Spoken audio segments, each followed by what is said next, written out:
इस एपिसोड की स्टार्टिंग में उसकी सर्वेंट आती है और बोलती है कि यंग मास्टर ने मुझे बुलाया है क्या। और जैसे वो देखती है यंग मास्टर की हालत बहुत ही ख़राब होती है। यंग मास्टर उसे मदद के लिए पुकार रहा होता है। जैसे वो यंग मास्टर को देखती है ना, वो शौक से बहुत ही चिल्ला उठ जाती है। अगले सीन में हमारे एमसी को दिखाया जाता है जो फिजिशियन का आया होता है। उसके ऊपर नीडल्स लगाए होते हैं, उसकी पूरी बॉडी पर नीडल्स होते हैं और फिजिशियन उसे कहता है कि तुमने अपनी बॉडी पर बहुत ज़्यादा जोर दिया है। अपना हीरो अपने मन में कहता है कि ये ट्रेनिंग की वजह से हो सकता है, क्योंकि ये बंदा आज तक ज़िंदगी भर एक ट्रेनिंग को अच्छे से लर्न नहीं किया है। ये तो high level martial art technique है। ये हमारी फैमिली की सबसे one of the best technique है, जिसका नाम heavenly chaotic demonic shot technique है। इस टेक्निक को मास्टर हमारी फैमिली के लोग ही करते हैं, जिसकी वजह से हमारी फैमिली के बहुत सारे लीडर्स यहाँ से निकले हैं ये टेक्निक को मास्टर करना। इसे सीखना तो बहुत ही डिफ़िकल्ट है, क्योंकि इसमें यूज़र को हमेशा अपनी माना को एकदम कंप्रेस करके रखना होगा। और ये बंदा बहुत ही बेकार सी martial art, easy peasy martial art ही सीखता था और ये बंदा आखिरी ट्रैश है। इसकी बॉडी इतनी वीक है कि अब मैं क्या कर सकता हूँ बोलकर वो बाहर आ जाता है और बाहर चलने लगता है, क्योंकि उसको जाना है यहाँ की हिस्ट्री के बारे में सुनने के लिए। वो एक लाइब्रेरी में जाने के लिए निकल जाता है, जहाँ पे वो रास्ते में जाते जाते सोचता है और वो लाइब्रेरी की ओर बढ़ रहा होता है। जैसे वो अंदर आता है, वहाँ पे किताबों का बहुत ढेर होता है, तो एक शेल्फ पर वो जाकर रुक जाता है और वहाँ से किताबें उठाने लगता है। लेकिन अचानक से किताब कुछ गिर जाते हैं उसके नीचे,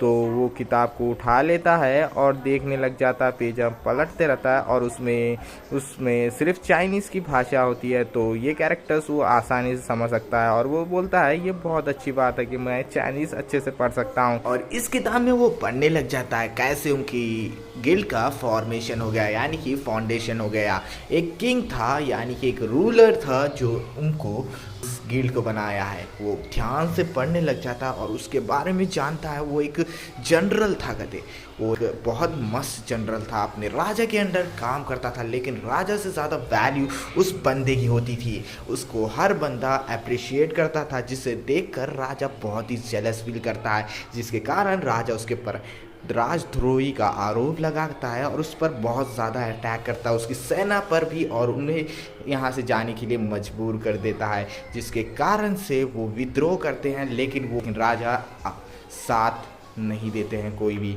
और वो पूरों को ख़त्म कर एक नई शुरुआत कराता है। और उसका बाप का दिखाया जाता है, ये मेरा बाप फिफ्थ यहाँ का लीडर है और मैं उसका बेटा हूँ। और वो बोलता है कि इसी कारण से सारे अलायंस मिलकर एक सक्सेसर को ढूंढते हैं हर साल, तो शायद से मुझे पता है वो सक्सेसर कौन होने वाला है, क्योंकि इस नॉवेल को मैंने ही लिखा था। और वो बताता है कि मैं भी उस कॉन्टेस्ट में जाऊंगा और वहाँ पे मैं जाकर एक हंगामा खड़ा कर दूंगा मेन प्रोटैगनिस्ट के साथ, और उसी के साथ मेरा वहाँ पे डी एंड हो जाएगा, मुझे एक सिंगल मूव में ही हरा दिया जाएगा। जिसे देखकर वो बहुत चिंतित होने लग जाता और एक बार और वो फ़ौरन से वहाँ पे उड़ जाता है। उड़ जाकर वो पीछे मुड़ने इधर उधर हड़बड़ाने लगता है और पीछे मुड़ कर देखता है और एक पेन और पेपर भी ले लेता है साथ में। और वो यही सोच रहा होता है कि मुझे जितना याद है मेन प्रोटैगनिस्ट के बारे में, और मैं उससे कैसे मिलूंगा और उससे मैं क्या करूंगा क्या कहूँगा, वो सारी बातों को मुझे जितना याद है मैं उसे लिख ले रहा होगा बोलकर वो लिखना चालू कर देता है। और हमें बाहर का सीन दिखाया जाता है, एक सर्वेंट आती है और उसके मास्टर को बुलाती है कि यंग मास्टर आपको बुला रहे हैं। वो देखता है क्या यंग मास्टर मुझे बुला रहे हैं, शायद से वो उठ गए हैं। और वो लड़की कहती है वो बहुत समय से बहुत पढ़ाई कर रहे हैं अपने रूम में, जिसे देखकर वो पढ़ाई कर रहे हैं, और जिसे देखकर उनके हाथ वो बहुत हैरान हो जाते हैं, क्या यंग मास्टर पढ़ाई कर रहे हैं, जिसे देखकर वो बहुत ही हैरान हो जाते हैं, थोड़ी समय के लिए शॉक भी हो जाते हैं। और वो कहते हैं खांसते हुए कहते हैं तुम्हें ये बात बाहर किसी से भी नहीं करनी चाहिए। तो और वो कहती है समझ गई हूँ मैं। और वो उसके मेंशन में आ जाते हैं अपने हीरो के, और वो भागते भागते डोर तक आ जाते हैं और सांस लेते हैं। शायद से यंग मास्टर सुधर गए, शायद से वो और भी वैसी हरकत कर सकते हैं, क्योंकि वो अभी भी ठीक हो गए, शायद से वो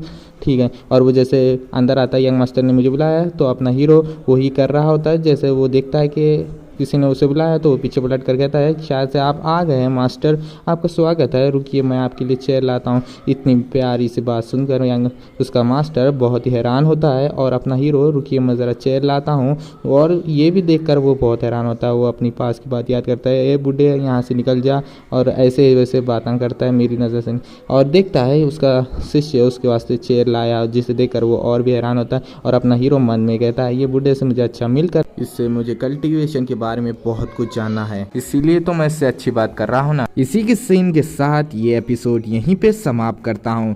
तो कमेंट करके बताइए क्या अपने हीरो का नाम रखना चाहिए, क्योंकि हीरो हीरो बोलकर थक गया हूँ।